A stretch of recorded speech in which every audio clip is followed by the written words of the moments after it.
कर्रम कुर्रम लिज्जत पापड. तुम्हाला ती ॲड आठवली का? म्हणजे मी लहानपणी पाहिलेली होती ती. म्हणजे ते सशाची लिज्जत पापडची ॲड होती. ती ॲड पाहिली की वाटायचे असे पापड आपल्याला बनवता येतील का. पण पहा ना, किती छान पापड झालेले आहेत. एकदम तसेच पापड झालेले आहेत, कुरकुरीत झालेले आहेत. म्हणजे जिभेवर ठेवले तरी लगेच विरघळतील असे पापड झालेले आहेत माझे. आणि मी ह्याच्यासाठी बऱ्याच ट्रिक वापरते. हा व्हिडिओ खूप मोठा होणार आहे, पण शेवटपर्यंत पहा. आणि मी त्या ट्रिक ह्या व्हिडिओमध्ये मध्ये सांगणार आहे. म्हणजे त्या टायमाला मी त्या सांगणार आहे. त्यामुळे तुम्हाला हा व्हिडिओ शेवटपर्यंत पाहायचा आहे. तरच तुम्हाला असे पापड म्हणजे कसे झाले ते कळतील. एकदम खूप छान झालेले आहेत पापड. तुम्हीही ते करून पहा. आणि मी याचं प्रमाण तुम्हाला सांगणार आहे. मी 2 किलोचे केलेले आहेत, पण तुम्हाला 1 किलोचं प्रमाण तुम्हाला सांगणार आहे. त्याच्यासाठी मी काय केलेलं आहे, 1 किलो उडदाची डाळ घेतली आणि अर्धा किलो मुगाची डाळ घेतली. ती स्वच्छ करून मी पुसून काढलं, त्याला पीठ असतं म्हणून उडदाच्या डाळीला, आणि गिरणीमधून दळून आणलं. मी तिमतानाचा व्हिडिओ केलेला नाही, कारण चिकट पीठ असतं. मला व्हिडिओ करता एका हातात मोबाईल घेऊन करता येत नव्हतं म्हणून. आणि मग त्याला काय केलं, मी फक्त एक ग्लासभर पाणी लागलं. 1 ग्लास किंवा सव्वा ग्लास एका किलोला. आणि त्यात मी एका किलोला 1 मसाल्याची पुडी, पापड मसाल्याची पुडी टाकलेली आहे. आणि पूर्ण ते मिक्स करून चांगलं तिंबून घेतलं. थोडं थोडं पाणी टाकूनच तिंबून घ्यायचं. ह्याचं काम किचकट असतं त्याच्यामुळे. मग हे मी तिंबून रात्री ठेवलं आणि दुसऱ्या दिवशी मी ते पूर्ण पहिली एक ट्रिक काय करायची की पापडाचं पिठा म्हणतात की तिंबलं की 2-3 तासांनी करा छान.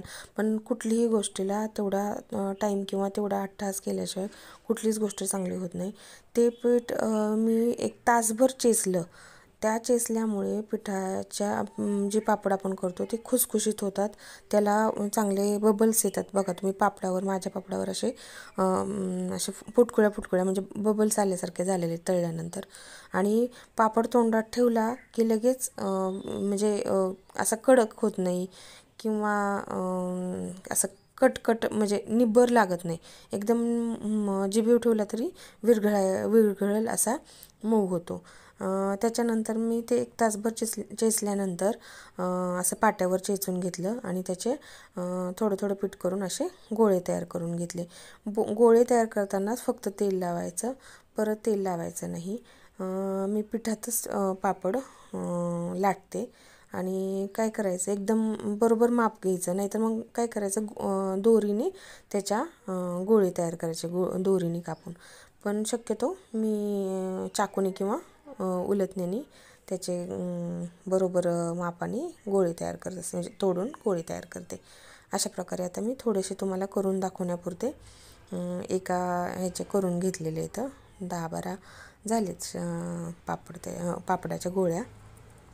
हे पापड मी ह्याच्यात काय ट्रिक सांगणार आहेत का, पापडावर कसे बबल्स आणायचे ते तर सांगितलं. चेचल्याशिवाय त्याच्यावर म्हणजे कुरकुरीत किंवा त्याच्यावर असे बबल्स येत नाहीत.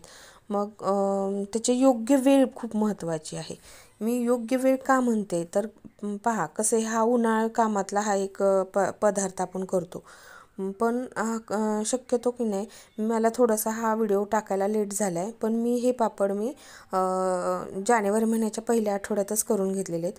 म्हणजे बघा, डिसेंबरच्या शेवटच्या आठवड्यात किंवा जानेवारीच्या पहिल्या आठवड्यात करून घ्यायचे, कारण ह्या दिवसात पापड असे लाटायला सोपे जातात, पटपट म्हणजे लांबले जातात गोळ्या त्याच्या. आणि उन्हाळ्यात काय होतात की शक्यतो सगळं वजन उन्हाळ्यात पापड करतात, पण हे लाट्या असं पीठ पण वाळतं किंवा म्हणजे ते गोळे पण वाळतात, कारण उष्णता खूप असते त्याच्यामुळे. आणि लाटतानाही त्याच्या कडेला बघा पापड चिरले जातात. पण तुम्ही करून पहा आणि मग तुम्ही सांगा की हे बरोबर आहे का ते.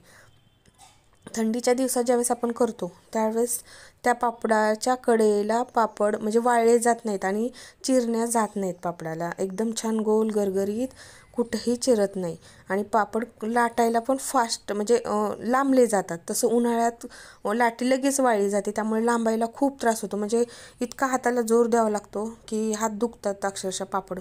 आणि थंडीत तुम्ही करून पहा, पापड करायचा काहीही त्रास होत नाही. फक्त तेवढं ते आपल्याला चेचतानाच तेवढा त्रास होणार, हात दुखणार. पण कसं आहे, थोडी मेहनत घेतल्याशिवाय कुठलाही पदार्थ चांगला होणारच नाही. तुम्ही करून पहा आणि मग मला सांगा कमेंटमध्ये की खरंच असे केले तर खूप छान होतात. आणि हो का, मी तर म्हणते की म्हणजे चेचल्याशिवाय पापड छान होणारच नाही. तुम्ही 1 तासभर नाही, निदान अर्धा तास का होईना पण चेचाच, त्याच्याशिवाय पापड छान कुरकुरीत होणार नाहीत. नाहीतर मग असे कडक राहतात, तळल्यानंतर चावताना ते कडक लागतात. आणि चेचलेले पापड मऊ एकदम म्हणजे कुरकुरीत तर होतातच, पण खुसखुशीत होतात. म्हणजे पटकन असं म्हणजे खाता येतात असे. अशा प्रकारे मी त्या गोळ्या केलेल्या होत्या, ते पीठ लावून मी लाटून घेते. आणि जास्त पीठ पण लावायचं नाही, कारण पापडाला परत जाळी लागायची शक्यता असते.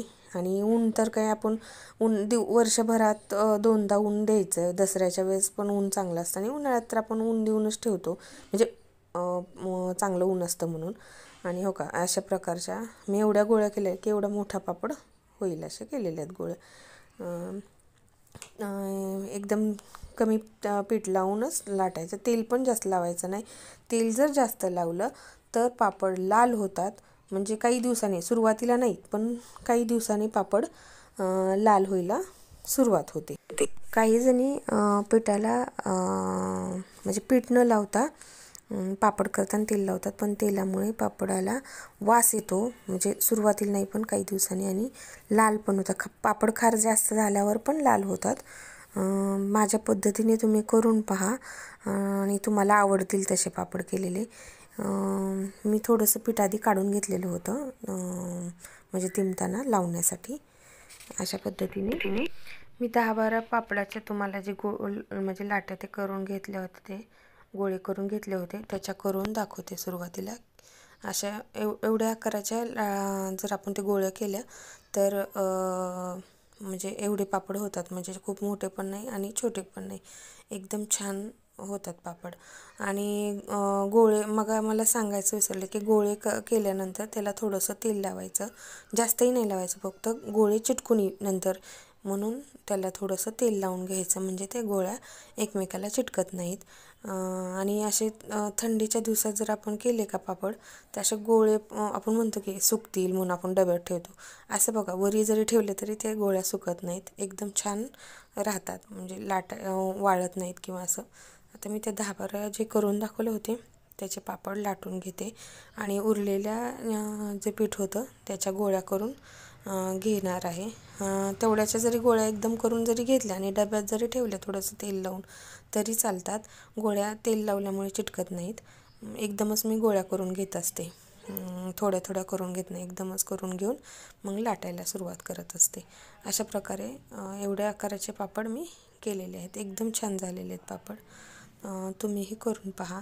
आणि दुसरी गोष्ट सांगायची की पापड ज्यावेळेस आपण करतो, मी आता पहिल्या दिवशी 1 किलोचे केले पापड, आणि 1 किलोचे पापड करत असतानाच म्हणजे जसे लाटतील तसे मी एका बाजूला पेपर ठेवले होते, 1-2 वर फॅन लावला होता, आणि त्या पेपरवर जसे पापड लाटेल तसं मी त्याच्यावर टाकून घेत होते, म्हणजे सुकण्यासाठी. म्हणजे सुकले की ते एक वेळ जरी ठेवले आपण उन्हात घालायच्या आधीपर्यंत तरी ते चिटकत नाही. त्यामुळे थोडं 2-3 तास म्हणजे पापड होईपर्यंत ते पसरूनच ठेवायचे, म्हणजे ते परत एका वेळ ठेवले तरी चिटकणार नाही, याची काळजी घ्यायची. इतकी पातळ मी म्हणजे लाटते की पाहते खालच्या पोळपाटाचे ते आकारसुद्धा दिसतो, किंवा आपल्या पेपरवर जर टाकला तर आपल्याला त्या पापडावरचं पापडाच्या खाली जे पेपरचे अक्षर आहेत ते सुद्धा वाचता येतील, एवढे पापड पातळ छान झालेले आहेत. मोठे मोठे दिसत असतील तुम्हाला, पण मध्यम आकाराचे पापड आहेत. ह्या अशा प्रकारे मी सर्व पापड आता पेपरवर सुकवायला ठेवायला लागलेली आहे, आणि बाकीचे पापड मी करून घेते. 2 किलोचे मी पापड केलेले आहेत. पण म्हणजे सुरुवातीला पहिल्या दिवशी मी 1 किलोचेच करून घेतले आणि दुसऱ्या दिवशी 1 किलोचे. 1 किलोमध्ये माझे 100 पापड होतात. त्याच्यावरही होतात, आपले गोळ्या करण्यावर आहेत, म्हणजे लहान मोठे करण्यावर. म्हणजे गोळ्या जर लहान असतील तर भरपूर होतील, गोळ्या मोठ्या असतील तर थोडे कमी होतील. पण 1 किलोत 100-110 पापड होतात. म्हणजे मी तेवढ्या आकाराच्या गोळ्या करते की तेवढ्या 1 किलोत तेवढे पापड होतात. मग मी आता हे सर्व पापड लाटून घेतलेत, म्हणजे आणि तसेच जसे होतील तसे मी पेपरवर सुकवायला ठेवलेले होते. हे सर्व पापड एखाद दुसराच थोडंसं लहान मोठं झालं असेल, पण सर्व पापड एकाच ह्याचे आकाराचे झालेले आहेत. एकदम पातळ छान झालेले आहेत. म्हणजे एखादा जाड किंवा पातळ असं नाही. लाटे एकदम जर सारख्याच करून घेतल्या तर गोळे एकदम जर व्यवस्थित केले तर पापड एकसारखे होतात, एकदम छान होतात. पापड करताना दुसरी एक गोष्ट काय सांगते की जर तुम्ही म्हणजे पापडाचा मसाला जर वापरणार नसाल तर तुम्ही मी तुम्हाला म्हणजे प्रमाण सांगते मसाल्याचं, तेही त्याप्रमाणे तुम्ही मसाला घरीही करू शकता. म्हणजे काय होतं आहे, बाहेरच्या मसाल्यात पापड खार जास्त असतो. किंवा बघा, बाहेरचे पापड तळल्यानंतर लाल होतात, फुलतात जास्त. म्हणजे आपल्या घरच्या पापडापेक्षा ते फुलतात जास्त, पण तळल्यानंतर बघा ते पापड लाल होतात. फुलले जातात पण लाल कलर येतो, म्हणजे पापड खार जास्त असतो. मग हे प्रमाण मी तुम्हाला सांगते मसाल्याचं. 1 किलोला कुठली वस्तू किती वापरायची. मिरी 10 ग्रॅम वापरायची, पापड खार 40 ग्रॅम, मीठ 2 चमचे आणि हिंग 1 चमचा. हिंगाने छान चव लागते म्हणून. हे तुम्ही मिक्सरवर किंवा खलबत्त्यात बारीक करू शकता आणि तो मसाल्यात पापडच्यात तिंबताना टाकू शकता मसाला हा. आता मी हे पापड तुम्हाला, म्हणजे जास्त माझे वाळलेले नव्हते पापड, तरी पण बघा सुकलेले तर ते तळून दाखवते. एकदम छान पापड झालेले आहेत. आणि पापडाचा आकार पहा, एकदम मोठे पण नाहीत आणि छोटे पण नाही आहेत, एकदम छान आकार. म्हणजे काय होते, कढईत आपल्याला तेल जास्त टाकायला लागत नाही, म्हणजे कमी तेलात सुद्धा आपण तळू शकतो. आणि तेल म्हणजे जास्त राहत नाही. आपण जर लहान पापड केले तर थोड्या तेलात सुद्धा आपण तळून काढू शकतो. म्हणजे काय होतं, पापड जर मोठे असेल तर तेल पण आपल्याला भरपूर टाकावं लागतं. मध्यम आकारात पापड ठेवले की तेल पण जास्त लागत नाही किंवा शिल्लक राहत नाही तेल पापड तळल्यानंतर. अशा प्रकारे बघा किती छान पापड एकदम छान झालेले. तर कलर पण एकदम छान आलेला आहे, एकदम खास आणि पातळ खुसखुशीत एकदम छान झालेत पापड. अशा जर तुम्हाला मोठे पण करायचे असले तर करू शकता मसाला पापड करण्यासाठी. म्हणजे आपण मसाला पापड कांदा टोमॅटो टाकूनही हे करू शकतो. पहिल्या दिवशी केल्या दिवशी तर पापड खूप छान लागतात. पहा किती छान एकदम छान झालेले आहेत. आणि माझे जर पापड तुम्हाला आवडले असतील किंवा माझ्या ट्रिक तुम्हाला आवडल्या असतील, नक्कीच आवडतील असं मला वाटते. जर आवडले असतील तर माझ्या चॅनलला लाईक करा, शेअर करा, सबस्क्राईब करा. कोणतीही रेसिपी करायची म्हटलं तर मला 2-3 तास लागतात. एक दीड तास करायला त्या व्हॉईस द्यावा लागतो, सगळं एडिटिंग करायचं, त्यामुळे खूप मेहनत घ्यावी लागते. त्यामुळे सबस्क्राईब करा माझ्या चॅनलला. आणि तुमचं म्हणजे जेवढं तुम्ही मला सबस्क्राईब करचाल, लाईक करचाल, तेवढं मोटिवेशन मिळेल. धन्यवाद.